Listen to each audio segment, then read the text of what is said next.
Bago natin ito tuluyan tanggalin, ito muna ang gagawin natin. Merong bolts yan, meron yan Allen rings number 5. So tanggalin muna natin yan bago natin tutuluyan para mayroong kontra.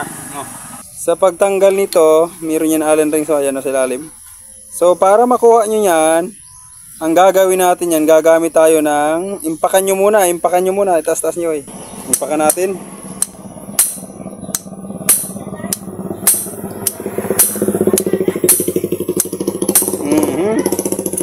Tapos kapag na-impakan nyo na, gamit na tayo ng number 6. O ayan o.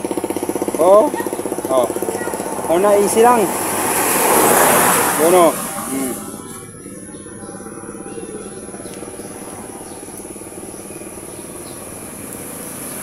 Yun. Nagabirik na talaga Ha? Nagabirik na talaga. Kasunod pa rin. Impact ulit. Distansya ko Wala na nagasunod.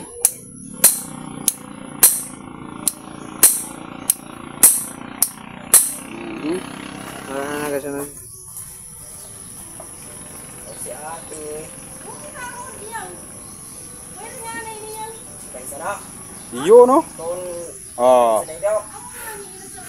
Ayun na pala ito na ito. Abi ako mapatay pala niyan. Perlikuta. Oo. Yan o. Tanggal lang mga kaibigan. Oo. Yun. Tanggal na yan. Katanggal. Dito na tayo. Balik na tayo dito. Ay, pagka mo na rin sila, no? Minor, napatay lang buruang. Napatay lang buruang. Matandaan minor? Walang minor na muna. Oo. Sige, buta nanta.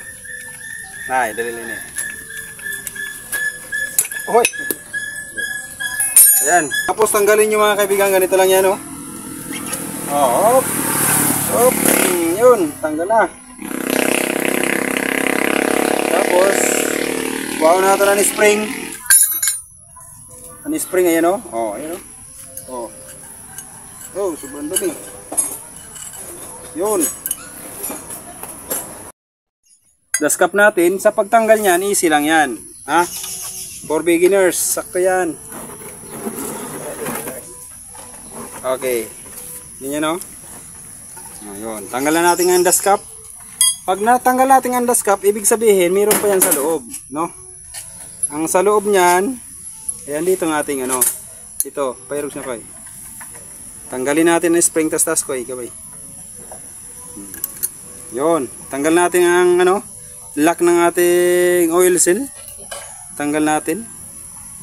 Parang alambre ba? Hindi man natin yan matatawag as consider na spring ano. Pero dahil alambre yan, pwede na yan. So paano natin matatanggal yan? Para easy ang pagtanggal natin yan, hindi tayo masyado mahirapan. Lagyan natin ng langis dito sa gilid. So yan. Ayun. Lagyan natin ng langis. Yun. Tanggalan natin. Tapos kapag natanggal na, kapag nalagyan na natin, gagamit lang tayo nitong ano, basahan. Para hindi yung magasgas ang ating telescopic. So ganyan. Pirsahan lang mga kamigan. Tatimbangin lang natin. Naman sa kabila. Timbang-timbang lang. Ito na. Tanggal na. Katalbo na kasi sobra na pirsa. Ayan na mga kaibigan, matatanggal na. Ayan o. Matatanggal na natin. Tanggal na nga. Oil seal. Bago. Ito yung bago natin na oil seal. Yan dito Mayroon tatak. Badyang tatak. Wala na nga, nagagila pa. Yun. Badyang tatak.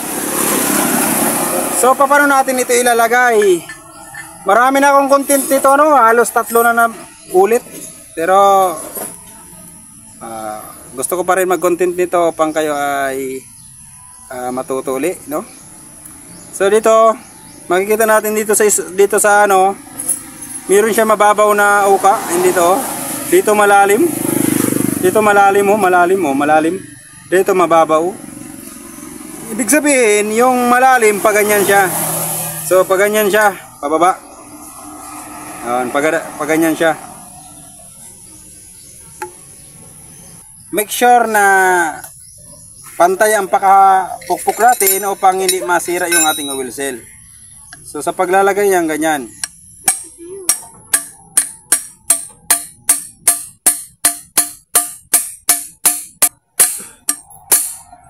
May bumi. Yun. Kapag nakabaon na yan dyan, ibig sabihin may lagayan na tayo ng ating lock. O sakto na yan. Yan. Tapos ilalagay natin yung ating lock ng ating ano. Oh, di ba? Oh. Yun. Yan. Pantay sila. Pantay sila, pantay. So ibabalik na natin yung ating ano, yung baston.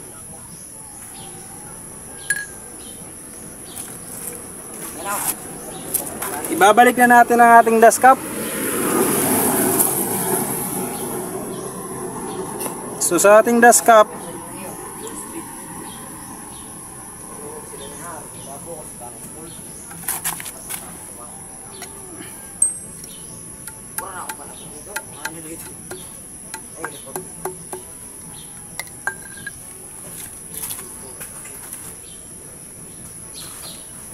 alam nyo ba mga kaibigan, once na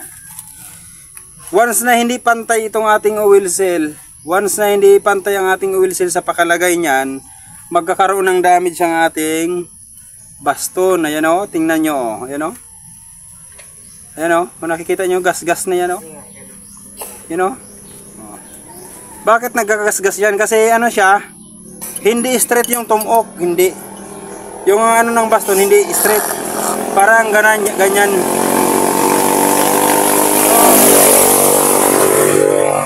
So kapag ganon ang sitwasyon, mas madadamage talaga ang ating baston. Kaya dapat sa paglagay dito, dapat pantay talaga siya. Pantay siya, no?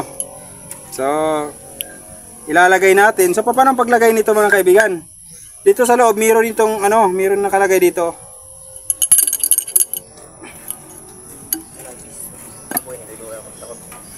Oh, yan. Yan mga kaibigan, no? Yun. Yan na. Tapos, itong ating ano, ito, ilalagay natin dyan sa loob. Ayan, oh. Yun. Oh. Tapos, ipapasok na natin.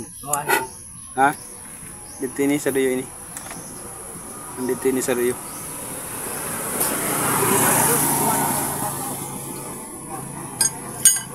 Uy, nahulnot naman noon.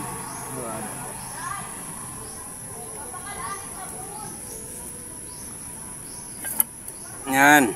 Video mo. Tapos, ipapasok na natin. O, ganyan. Pagpasok. Ayun. Natin na natin yung spring. Yan.